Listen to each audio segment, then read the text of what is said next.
Okay, so now we are moving on to part two of binomial trees, and this is a logical extension of what we covered in part one.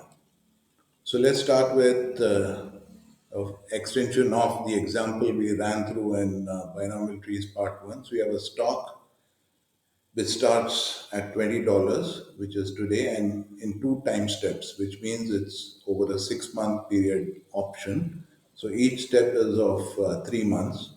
So there is an upward movement of 10% or a downward movement of 10%, depending upon your assessment of what the movement would be like.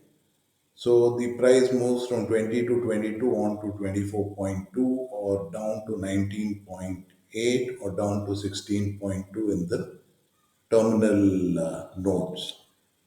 And the risk-free rate is 12%. The strike price is $21. Now, what do we have with this background information? So the terminal price is 24.2 and the strike price is 21. So the option will expire in the money with a value of 3.2. And if it is 19.8 and 16.2, it's zero because the option will not be exercised, being a call option. Moving backwards, how do we compute the value of the option on node B? From our previous formulae, which we covered in part one, it's e raised to the power of minus rt times u times fu times p plus fd times p. Now, in this particular case, at node B, the probability which we calculated was 0.6523 times 3.2, which is the value in the terminal node, plus 1 minus p, which is 0.3477, which is nothing but 1 minus 0.6523 times 0, because the option is out of money if the price happens to be 19.8. So this is how we arrive at the value of the option of $2.0257 at node B. Likewise, you can move backwards and calculate the price on node A as what we did in the case of node B. So we arrive at a value of 1.2823, which is the value of the option today. So in more generalized terms, it follows a binomial distribution. So probability of x equal to r is factorial n by factorial r factorial n minus r, p raised to the power of r, and 1 minus p raised to the power of n minus r. So this is a generalization of what we covered as part of the binomial tree earlier. So S can move to SU square and SU3, assuming that the moment is all positive all the way up to the terminal mode, or it can go through various iterations such as SU square D, SUD square, and SD cube. So how do you get 3p square? You get 3p square as basically factorial 3 divided by factorial 2 factorial 1 into p raised to the power of 2, which means out of 3 trials, 2 successes, times 1 minus p raised to the power of 3 minus 2.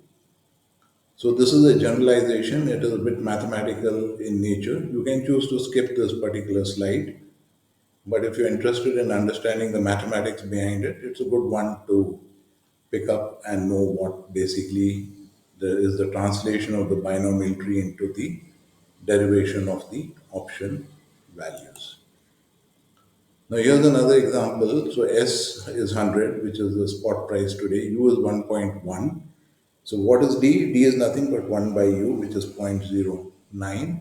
And P is given as zero point 0.6. So how do you arrive at 0.216? As I told you, if it's a binomial distribution, it will be NCR, P raised to the power of R, Q raised to the power of N minus R. So P is zero point 0.6, Q is nothing but 1 minus P, which is 1 minus zero point 0.6, which is zero point 0.4, and NCR is 3C3.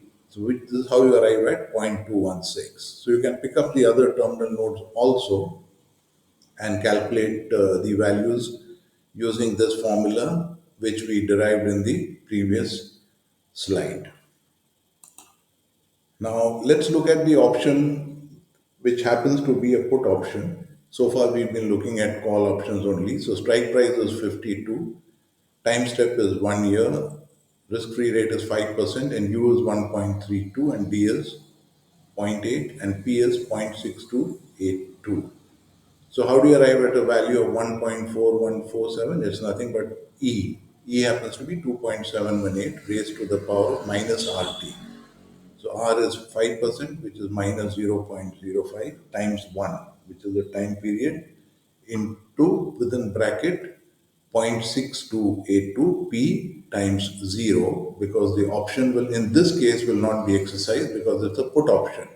So the terminal price is 72, it will not be exercised because the spot price is more than the strike price, plus 0.3718 times 4, because the price is 48, the strike is 52, so the value is 52 minus 48, which is 4. So that's how you arrive at this value of 1.4148. Likewise, you can check your calculations for the other node where the spot price happens to be 40 and the value you derived is 9.4636, similar to what we did just now. And then take it all the way backwards to the point of today where your spot price is 50 and the option value comes to be 4.1923. Now, what happens if the put option is American? So far, we've been looking at primarily European style options, which means they can be exercised only on maturity. So in this particular case, you have a strike price of 52, and at every node, the value is greater of the value calculated by the formula using FU and FD or the payoff from earlier exercise, whichever is greater. Okay, so 5.0984 is how you determine this value, which is 0.6282 times 1 point this thing plus 0.3718 times 12. So what is 12? 12 is nothing but 52 minus 40. So this is the greater of the two, which is, if you work backwards and calculate using the value of 4 and 20, you will arrive at a value which is less than 12. So since 12 happens to be greater, this is what is the value today, which would be 5.0894. Now, given this backdrop, let's understand what is exactly delta. Delta is a term which you frequently hear in the options and stock market. So it's nothing but it's a ratio of the change in price of the option to the change in price of the underlying stock.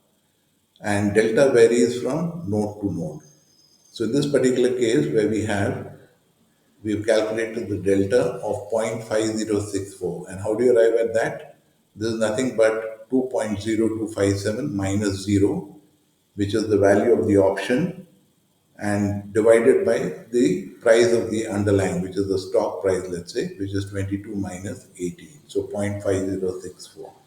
Similarly, on node B, you can calculate the delta, which is nothing but 3.2 minus 0 divided by 24.2 minus 19.8. So what happens? Delta is changing from 0.5064 to 0.7273.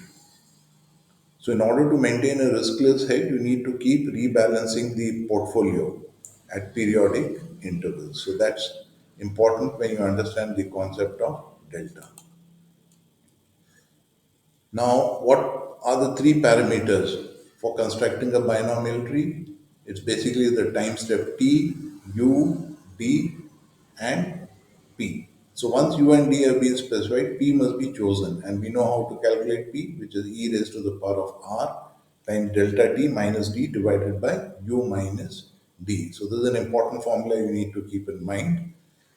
And the other important formula is U is nothing but e raised to the power of sigma square root of delta t, and D is equal to e raised to the power of minus sigma square root of delta t, because D is equal to 1 by U. So all these three formula are extremely important. So you need to keep these in mind as we progress through this lecture. So this is again a iteration of the previous slide where I've told you these formula are important, and this is something you need to understand and memorize appropriately. Now, how do you take into account stocks which are paying a dividend, right? So the way we had in the earlier formula, we said P times S0 times U plus 1 minus P times S0 D should be equal to S0 R minus Q, where Q is the dividend rate times delta T. So you arrive at the probability of e raised to the power of R minus Q times delta T minus D divided by U minus D. So this is how you take care of a stock paying dividend over a period of time when you're doing the analysis of the option. Now let's take this example. So you have an index which is currently trading at 810 and a volatility of 20%. So sigma is 20% and dividend yield of 2%. And the risk-free rate is 5%. How do you value a 6-month European call option with a strike price of 800? So you know is e raised to the power of sigma times square root of delta t. So 2.71 raised to the power of 0.2, which is sigma, times square root of t, which is square root of 0.25, because it's a two-step tree. So it's a 6 month, so each step is of 3 months.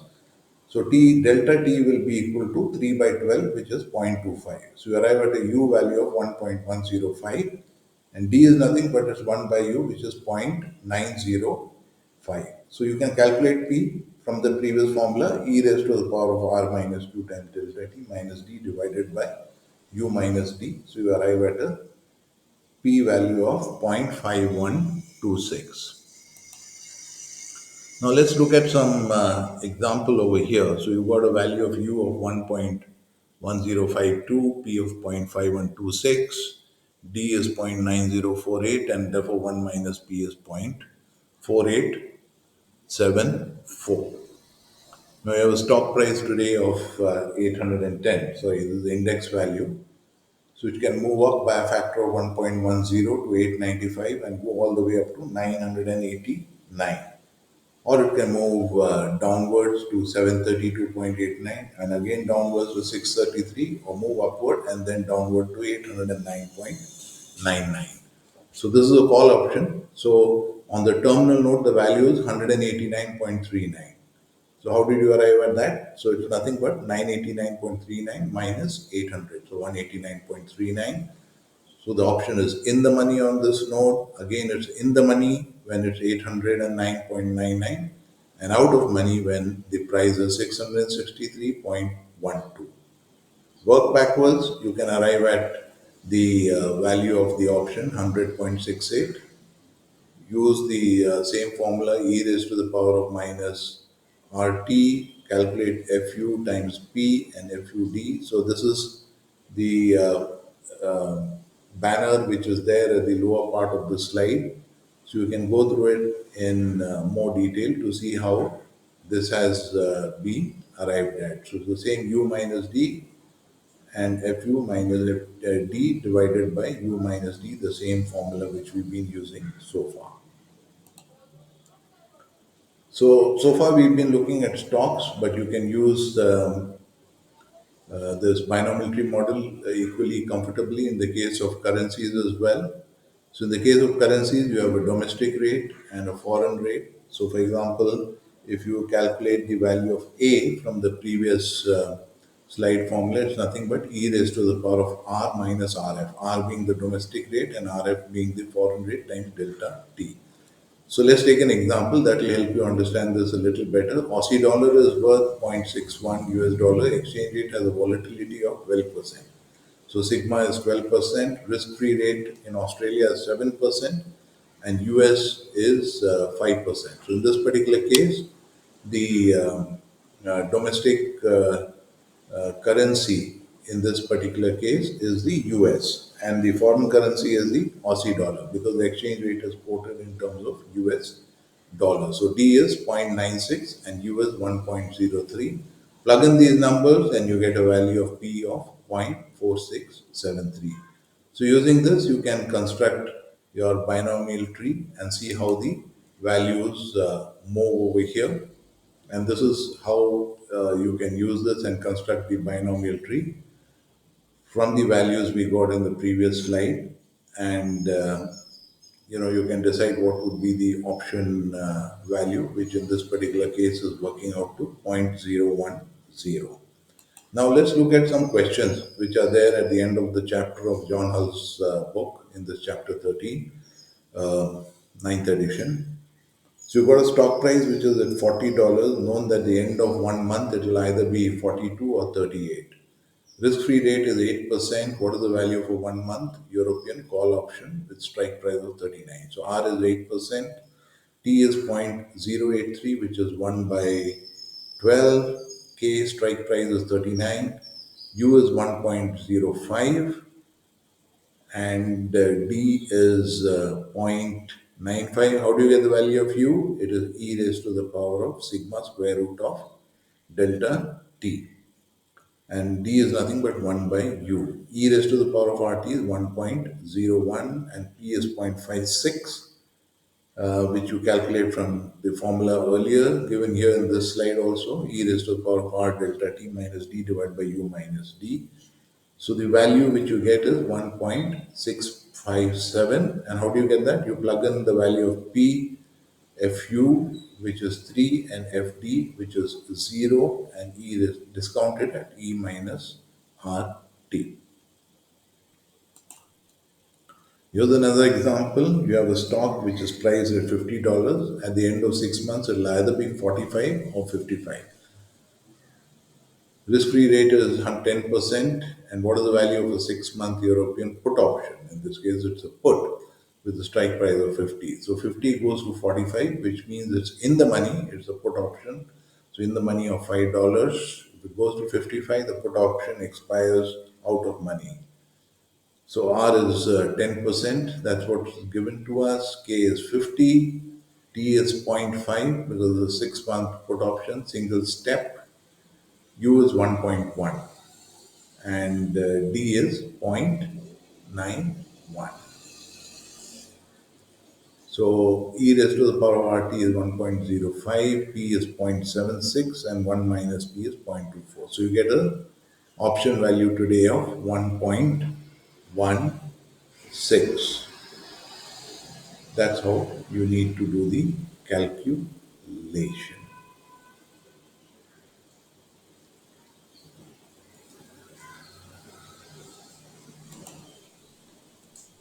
Here's another example. Stock price is at 100. Each of the next two six, so the two-step 6 month period is expected to go by 10% or down by 10%. Risk-free rate is 8%. Value of a 1 year European call option, strike price of 100. So 100 goes to 110 or 121. It's a call option with a strike price of 100. So at node 121, it is 121 minus 100, which is 21. On node 99 and 81, it will be 0. Work backwards and calculate the value, which is 13.92 and 0, and then finally 9.24. So how do you get 13.92? It is 21 times 0.69. 0.69 is P plus 1 minus P, which is 0.31 times 0. Whole thing divided by 1.04, which is nothing but e raised to the power of RT. Likewise, at node 100, you can work backwards and calculate. So it comes to 9.24, which is 13.92 times 6.69 plus 0.31 divided by 1.04. Straightforward example. These example questions come typically in all these certification examinations. Now, the previous question, the extension of the previous slide is what is the value of 1 year put option with a strike price of 100? Verify that the European call and European put price satisfy the put call parity. So, what is the put call parity? Put plus stock should be equal to C plus E raised to the power of RT. So, left hand side is nothing but P, which is coming to 101.97, and right hand side also comes to 101.97. So what is the first step you do? You first put all the numbers into this Excel sheet in the template, build your own Excel sheet that will help you to understand how this problem gets solved, and at 110 you get a value of 0.29, and at 90 it comes to 6.15 because it's a put option, and at 100 it comes to 1.97. If you plug in the formula of P and 1 minus P, Fu and Fd, and discount it at E minus RT. Plug in the numbers into this equation, which is P plus S is equal to C. Call option we got in the previous example, put option we have got here, which is 1.97, and 100 plus 1.97 is 101.97. Similarly, right hand side, you will be able to get the same value, which is 101.97, near about. So it's pretty much matching. So put call parity is satisfied. So this brings us to an end of this presentation on binomial trees, part one and part two. If you run through both of these, I guess you'll be should be pretty comfortable insofar as a conceptual understanding of binomial trees is concerned. There are a lot more complications, but I think this is both these presentations put together are good for starters. Thank you.